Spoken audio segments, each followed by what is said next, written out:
Thank you all for tuning into the Innovator's Playbook podcast. I'm your host, Seth Narayanan, founder and CEO of Telian Systems. Today's guest is Mike Sperling, founder and president of Sperling Marketing. Mike has spent nearly 2 decades building a full service agency that helps brands connect strategy, creativity, and measurable growth. With roots in photography and media, with a sharp eye on digital performance, he has helped hundreds of organizations turn insight into impact, scaling their marketing, evolving their brands, and staying relevant in a rapidly changing digital world.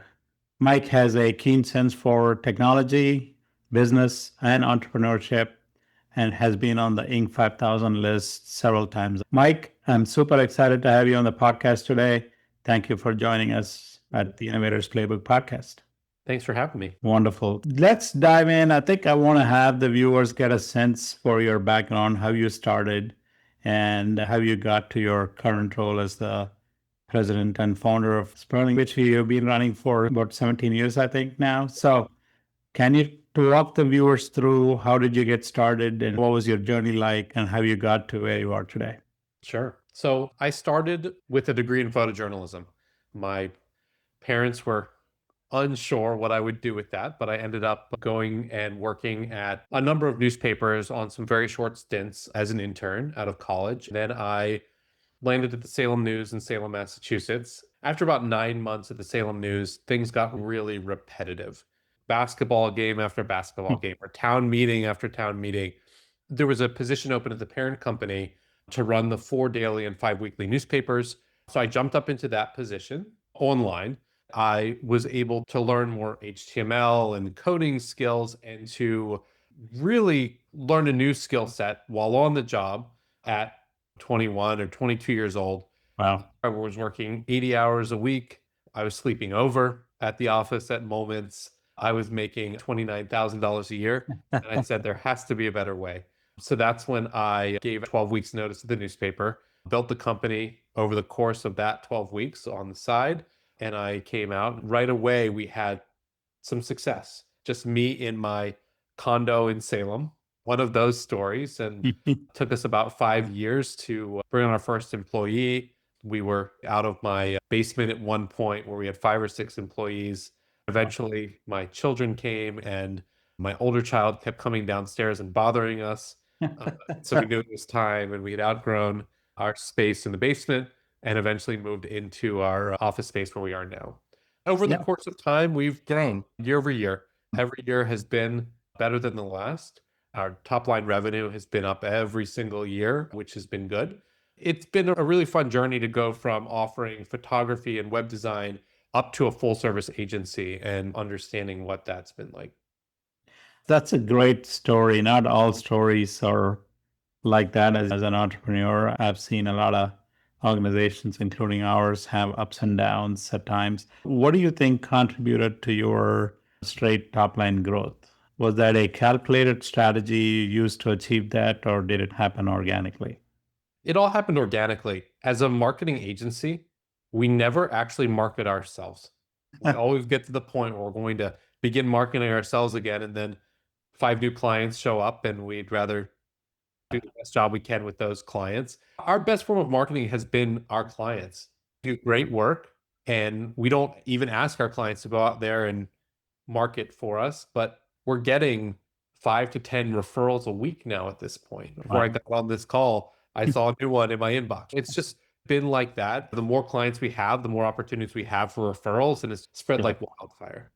Yeah, if you don't mind, I'm going to press you a little bit more on that because I think there are a lot of innovators and entrepreneurs watching. I think it's one thing to be an entrepreneur, but to have kind of the type of success you're having. I agree with you, a lot of our business comes from referrals. But what is it, do you think that is something that you are doing that's differentiating yourself? Or is it that you're selling ice water to people in a desert? So what is it? Is it because it's marketing that's universal? All businesses need it. And if you have a good word of mouth reputation for it, people come. Yeah, I think it's all businesses really need it. There's not a business out there that has not needed some form of marketing or branding or a web project. I think what really sets us apart is we really come in and we're partners. We're not a vendor. That's Mm, really important to us and our success. So, yeah, you may need marketing help, but off to the side, you may be asking questions on, hey, can I run this idea by you? Or can you help me on this thing that is mm. completely out of scope? And the answer has and always will be yes, because Yeah. we want to come in and be great partners and we get to know people, right? Yeah. We're really a member of their team at a personal level, members of the friends, members of their family, this Mm. everything you really want Yeah. from a business relationship. Yeah, that's a great point. That is something that we try to practice as well in my business, which is you are an extension of their business, and you're there to see them succeed so that through their success you will.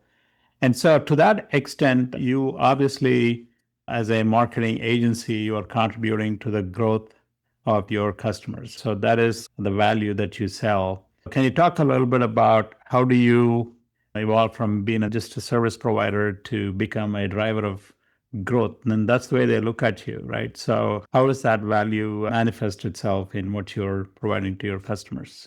Yeah, when we go into any client, we need to understand what the goals are. We work in all kinds of different industries, but at the end of the day, they all have similar goals. Whether it's a healthcare company that's looking for growth because they need more nurses, or traditional bottom line growth, we need to sell more of this widget. There are metrics that we are measured against.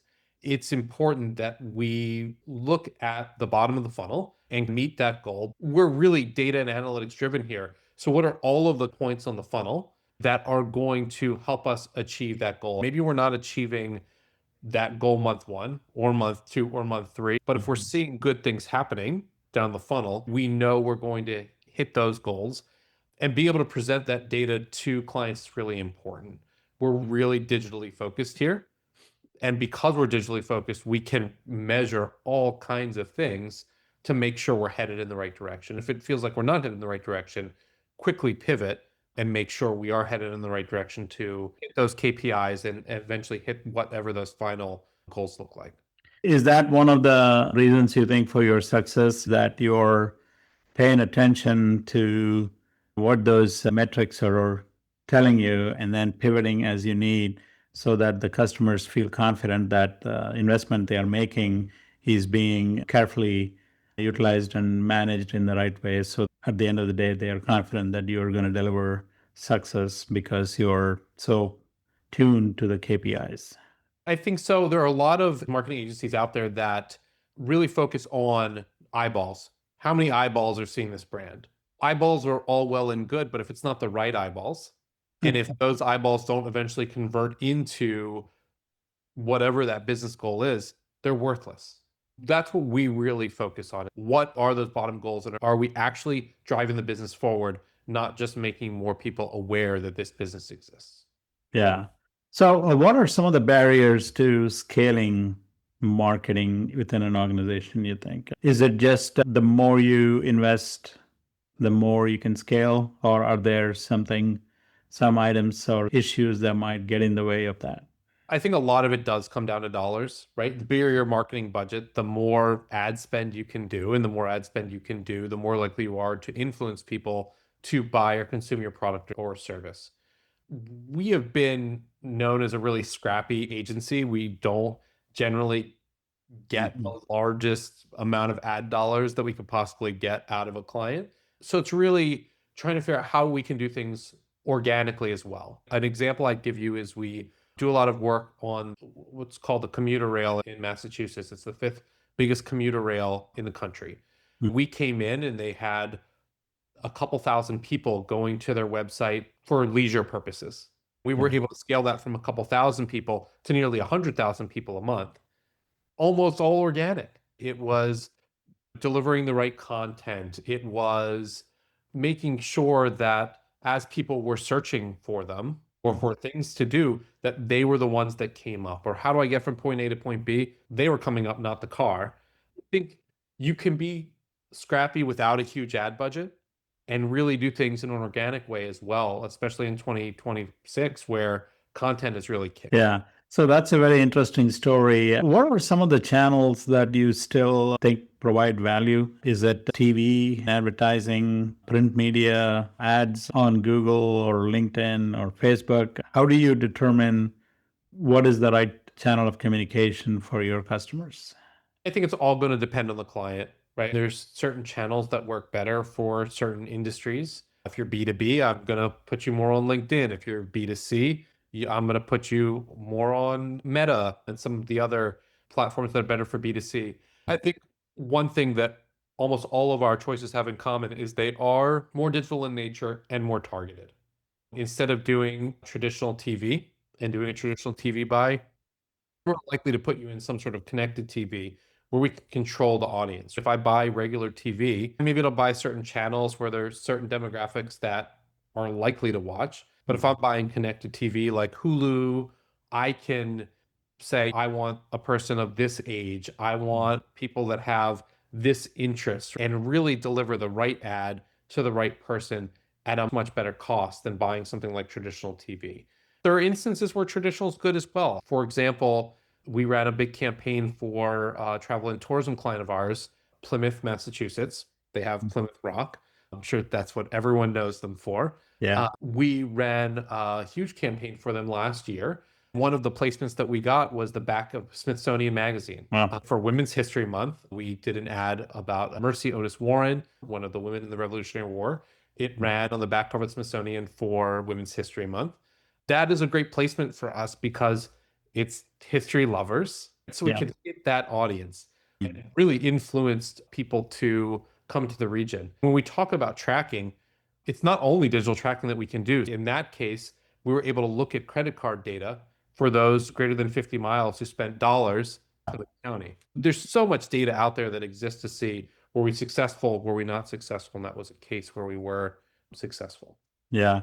So you're at the intersection of design and technology and data. You're a design agency, and at the same time, analytics and data are really important. How do you balance the two? There is so much technology out there. I feel like people get carried away either with the design aspect of whatever you're doing or on the data side. So talk a little bit about how you recommend what kinds of tech stacks they use and how much time and effort to spend on design and positioning, and then on data and making it more a data-driven process. Yeah, I think first and foremost, there's discovery that has to happen at the beginning of every project. You need to understand who your audiences are, what motivates your audiences, all of this sort of stuff, which is going to inform both the design and the data side of things. You need to understand who you're speaking to. From there, what we generally will do is we will head into a formal branding exercise. We'll get the messaging first, and then we'll come up with either a refresh of a brand from a visual perspective, or if we're starting with a new brand, developing that logo mark before ever talking about anything on the data side. On the data side, as part of that process, we may be doing focus groups or surveys to understand what the motivations are of certain audience members. We're getting all of that done first, getting the messaging done, then we're putting it out in the universe and we're measuring success. Maybe there's some A/B testing happening, but we're measuring the success of what we've done after the fact and then making tweaks if need be. So really it's design and branding first and data second. You never have enough data as a starting point. Even if you're launching a campaign, there's certainly historic data you can look at, but you're going to make adjustments based on the data 2 or 6 weeks in. You never get it 100% right. Yeah. Let me ask you a question here. We've been within our company doing various kinds of marketing, and I feel like the technology and the data that needs to be managed within the marketing organizations have grown so complex and so interrelated. It's hard to get your arms around it. So is this something that you think it's science that can be taught? Secondly, how do you find people that can do this role for you? As you grow, you obviously have to hire and recruit people. How do you manage your own growth in training people? Are you able to find people that know this coming out of colleges and universities, or is this something they'll have to learn on the job? Yeah, I think there's two parts to that answer. There's the marketing part and there's the development part. From a technology stack point of view, one thing that sets us apart is we actually have developers in-house. Not a ton of marketing agencies necessarily have developers in-house. We carry developers not only to develop websites, but also to do more complex integration, whether it's integrating a website with a CRM or developing a strategy to attach a number of different kind of technology pieces together and build a email flow through all of these kind of external components and the information in those external components. That's really critical for us to have those resources in-house in order to drive our technology of our clients forward and to connect everything. So you're not afraid. I guess that kind of gives you the freedom to imagine a solution that might require some technical work to be done before it can be implemented. Yeah, we imagine solutions like that all of the time. If we're dealing with systems that are open and have some sort of open API, we can do any sort of kind of crazy integrations with them, and we do. Yeah. We never take the lowest hanging fruit of, hey, let's just embed this thing over here. Yeah, Yeah. you can do that. You're not going to get the best results for that. How do we build a more native integration with all the technologies that are being used? Yeah. The second question you had was around training. This has been a hard one for us. We wish we could find people that had all the skills we were looking for. Very rarely have we found someone like that. We have changed our philosophy into a philosophy of, does someone have good marketing instincts? And really testing the marketing instincts of an individual, because I think skills can be taught. Marketing instinct cannot. It's marketing instinct for us. And also, is this a person I want to spend 40 hours a week with? You got to be a kind individual to work here. So it's those two things that we've started really judging our candidates on, Yeah. because colleges are not really teaching practical skill. They're teaching more philosophy still, unless you go into professions like nursing or one of these professions where you're actually being taught practical skill. It's Yeah. still largely philosophy. If we're hiring someone out of college, it's all right, let's make sure you have the marketing chops, and then we'll teach you how to use Google Ads, or we'll teach you more about SEO. That's the direction we've headed. Oh, that's interesting. I agree with you. It's funny that you say that. More than 30 plus years ago, I did a 2-year MBA right after my engineering school. And there was a lot of philosophy. I still remember Philip Kotler, I think, was the author of one of the foundational marketing books. And I feel like that is still being taught, which is a part of marketing. And maybe some of the big brands use it to think about positioning in an abstract sense. Even the Walmarts, Targets, and Amazons of the world still think, I'm sure there is a big side of digital marketing on their marketing teams, which I don't know how they find people for. You said that marketing sense is an important quality. Can you paint a little picture for me on how do you define marketing sense? Who is a good marketer, in your opinion? What we do here in trying to identify someone's marketing sense is we give an exercise when we're interviewing people. It's a scenario. I'm not going to spoil it here to all of your Okay. users and ruin it for us, but Yeah. it's a scenario that we make people walk through without the use of AI, Mhm. because AI can certainly be used as a That's tool. going to be my next question to you, but we'll wait for that. Yeah, go ahead. We're making them go through a scenario and write what direction they would go, who they think the audiences are, how they would go about approaching marketing for that particular company. Just get a sense of, do they get it or do they not get it? If they don't get it, that's okay. There's a role for them somewhere. But if they get it, then we're trying to bring them on and be part of the team for whatever role we might have open. Yeah, that makes sense to me. I think if you want to market yourself or your company or your product, at the end of the day, you want to get in the customer's mind to see what is it that would make them want what we are offering. So a little bit of understanding the psychology of your prospective customers is crucial for a marketer to be successful. You mentioned AI, so obviously I can't have a conversation without talking about AI. AI is big in my world, in purely development world. I know you guys have developers as well, but in a pure development shop like ours, there has been a massive impact of AI in how we deliver our services. So can you talk about what is the effect of AI in marketing so far, and how do you see the landscape evolving?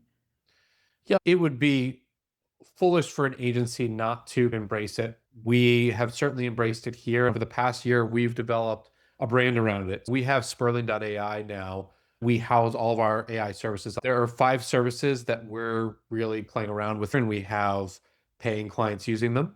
The first is AI chatbots. We are custom developing AI chatbots for websites. It's cool because what you can do is you can train the AI chatbot on whatever you want. Traditionally, I go to ChatGPT, it's looking at the world as a whole. AI chatbots we're building are choosing the data sets to train it on. So it only has knowledge on those things. Perfect example in travel and tourism, the same client, See Plymouth, we just launched a chatbot for them, and it only has knowledge of their area. If I were to say, where's the best place to get a lobster roll? It doesn't have knowledge on the whole New England. It only has knowledge on them and who's in their region, and it can identify 3 or 4 places you may want to go get a lobster roll. That's been very cool and fun to build out that technology from scratch. The second thing we're focused on are AI agents. Using AI agents for different tasks. We're using AI agents for listening and monitoring at this point. So really be able to go in and say, how are people talking about this brand, whether it's on social media or Reddit or in PR, and getting a weekly report on the mentions in this brand. That way we can see and control that, or using AI agents for research, building prospect lists, that sort of thing. Of course, we've always done search engine optimization here, and now we've moved on to AI optimization. That is another service we're offering. Really being able to make sure we're showing up in those snippets within Google, or if someone's searching in ChatGPT, making sure that we show up. I've been telling people this is the first time for the holidays for my own family, plugged in information about my children, and said, what should I get them for the holidays this year? Actually came back with all sorts of great ideas. Being able to do that kind of long form search is really important and exciting. We're also doing AI avatars, being able to take someone and turn them into an AI avatar. I'll give you a for instance. We have a client who does offshores manufacturing to Asian countries. They're going to be our first AI avatar project because news around tariffs and these sorts of things is happening so quick that by the time we're able to get out to that client, to tape them, to edit them, to turn it around and get it online, the news is different. To be able to have an AI avatar, to type in a script, to export that individual, no one knows the difference, reading that script, work up with news as an expert in a matter of hours, of a matter of days. It makes a huge difference to be first to the market with evaluation of news. The fifth one is really AI automations in marketing. So really being able to produce individualized communication to people. If someone joins your email list, what else do we know about them? They're in your CRM, what else do we know about them? Is there a certain date we know they're going to buy? Is there a certain product we think they're going to buy? If we know their age and gender and all of these things, can we then say, instead of everyone getting the same email, could all 1,000 people in our CRM get completely different emails that are going to be tailored, personalized for them based on their online and available and profile? maybe there's a general theme, but it's completely personalized to what their needs look like and where they're at in their decision-making process. That's cool. Do you see that the tools that are out in the market today, whether it's HubSpot or Salesforce, are they doing enough? Do you think that is enough? I haven't seen anything that's stood over and about to me as, wow, this looks like we do in the software engineering side, where a tool like Cursor is able to replace a software engineer. Is there something that you see that might replace like entry-level marketers? I think where AI is potentially replacing people is on the production side of things. AI helps us think and come up with strategy, but you still need a human being to validate that strategy. I don't think we're ever going to get up to a point where a human being is not able to validate strategy. What I see here is we'll see less need as we continue to grow in adding production roles and more need on our client services roles who are also acting as our marketing thinkers. That's where I see, outside of the 5 services we're offering, where AI is going to actually make an impact on our business. That's kind of true for us as well. Even though there are so many AI tools out there, we still run into the situation. Like I was talking to a client yesterday, you give the AI tool prompts and it creates your initial app. After that, the incremental effort and prompting needed to get it from 80% to 90% or 100% of what you want it to do gets increasingly harder. At some point, it begs for you to take it over and then drive the rest of the way. It can get you maybe three-fourths of the way. So there'll be some savings in that sense. But the counterpoint is that if you live with a code that's been generated by an AI bot and not everybody understands it, and somebody has to take time to understand so it becomes maintainable. At the same time, you can generate piecemeal code. Hey, give me a method for doing XYZ. Then you get a piece of code then that you can incorporate. It does increase an efficiency of a software engineer, but maybe it's not going to replace them totally. I don't think so. At the end of the day, AI is going to be a tool, just like every other tool that's come in. I don't think it's going to replace people. I think people will just have to evolve their roles to use it as a tool. One of my last topics that I wanted to ask you some questions on your thoughts in general on entrepreneurship and leadership and innovation. What qualities do you see are needed for a successful entrepreneur? The next thing would be once you become an entrepreneur, how do you be a good leader? That would be my second question around that. Yeah, I think to be an entrepreneur, you need to be a leader and you need to have a good idea or a series of good ideas if you're going to enter and exit multiple businesses. But I think it's the biggest thing is drive, not being afraid to work long hours. I think it's understanding every part of the business as well. I've done every single thing here. From billing to coding to design. I think that gives a unique perspective, especially if you're, as I was, started as a solo, you did it all, and pieces of you are now out in the ecosystem doing these things for you. But at least I have an understanding to talk code or to talk design or talk marketing with my team, which has been very helpful. To me, one thing that's important about leadership is I'm a big fan of leading with empathy. I think there's a lot of companies out there that lead or behave differently than I behave. I put people in front of profit. That's really important to me. There have been instances here where people have gone through rough moments. And I think it's part of my job as a leader, not only to help them professionally, but to help them see things through personally. I think you get a lot of buy-in as an unintended consequence of helping. I think that's important, right? Figure out how people want to be rewarded. I've sent people on with moments of joy on trips. I've helped pay college tuition. I think it's important to do nice things for the people that are working for you, and then they pay that back in their commitment to the organization. And that's something that I like to follow as well in an organization. And I think everybody should. For the younger crowd that's coming into the workforce today, what is your advice to them? Work hard. It's the same as kind of entrepreneurship. Work hard. Don't come in and be lazy.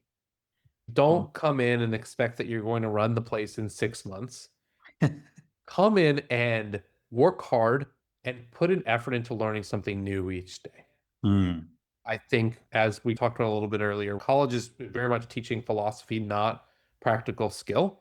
Come in and not only continue to build on that philosophy, but come in and learn those practical skills.